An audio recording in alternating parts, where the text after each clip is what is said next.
सुंदर गीत है गाना का, सुनिएगा। कहाँ के चांद कहाँ रे कैले जाला मोरे प्राण हरी।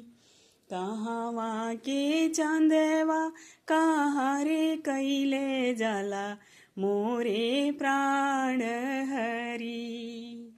कहाँ के दुल्हा गवन कैले जाला मोरे प्राण हरी।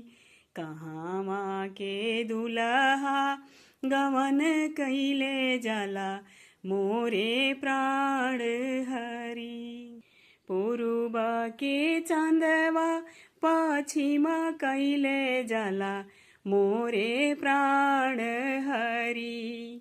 अवध के दुल्हा गवन कैले जाला मोरे प्राण हरी। सभवा बैठल बाबा करे मनुहारी मोरे प्राण हरी। सभवा बैठल भैया करे मनुहारी मोरे प्राण हरी।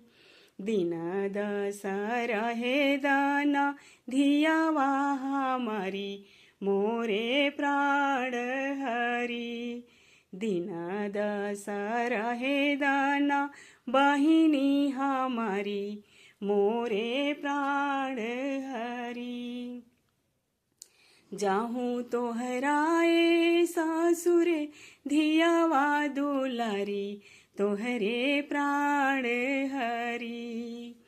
जाहूँ तोहरे सरवा बहिनी दुलारी तोरे प्राण हरी। काहे के पौआ पखरल हमारी तोहरे प्राण हरी। काहे के लावा मेरवल हमारी तोहरे प्राण हरी। काहे के कैला कन्या दान हमारी तोहरे प्राण हरी। अच्छा लगे तो लाइक और सब्सक्राइब मेरे चैनल के जरूर कीजिएगा।